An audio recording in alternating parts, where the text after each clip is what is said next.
સત્ય જ્યાં બોલે છે ત્યાં અમે હાજર છીએ। ગુજરાતની દરેક મોટી ખબર સૌથી પહેલા, જનતાનો અવાજ, નિર્ભય પત્રકારિતા। વાવ થરાદ જિલ્લામાં વધુ એક કેનાલમાં ભંગાણ, સનેસડા વજાપુર માઇનોર 2 માં ભ્રષ્ટાચાર અને બેદરકારીનો ખુલાસો। વાવ થરાદ જિલ્લામાં કેનાલ તંત્રની બેદરકારી વધુ એક વખત સામે આવી છે।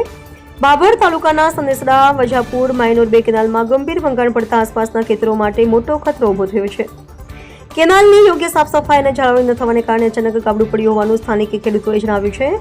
કેનાલમાં પડેલા ભંગાણને કારણે લાખો લીટર પાણી વેડફાઈ રહ્યું છે। પરિણામે એરંડા, જીરું તેમજ તમાકુ, રાયડું જેવા પાકોને ભારે નુકસાન થવાની ભીતિ ખેડૂતોમાં ફેલાઈ છે। નર્મદા વિભાગના અધિકારીઓ અને સંકળાયેલા કોન્ટ્રાક્ટરોની બેદરકારીના કારણે ખેતરોમાં પાણી ભરાવાની સ્થિતિ સર્જાઈ શકે છે, જેનાથી ખેડૂતોની મહેનત પર પાણી ફરી વળવાની શક્યતા છે। સ્થાનિકોનો આરોપ છે કે માઇનોર કેનાલમાં લાંબા સમયથી સફાઈ ન થતા અને સમયસર મરામત ન કરાતા સ્થિતિ ઊભી થઈ છે।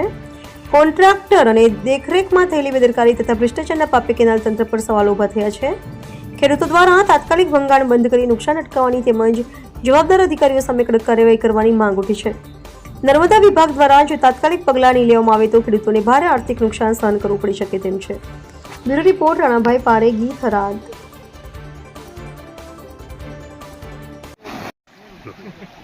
બોલો। આ પથા વીઘામાં પાણી ભરાઈ ગયો છે, તારી તમાકુ છે ને રાયડો છે ને ઊભો છે તેટલી ભાગ તો 5 વર્ષથી કરતા કદાચ ને કોઈ અમારે કાન આવ્યો નથી દીધો।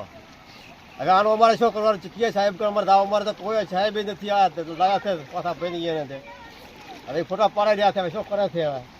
હવે આવો તમે ફોટા પાડો, તમે 5 વર્ષથી કહ્યા હતા બધા ભૂટા ઉપાય પૂછો કે નાખી જોવાય તો એને અમારા બધા જોયા તો કરે હું પાણી ભરાઈ ગયો હજુ પાણી જાય સાહેબ 4 વાગે ફોન કર્યો લોકોને બદગીર્યો નથી, દિવસ પાણી જાય રહ્યો।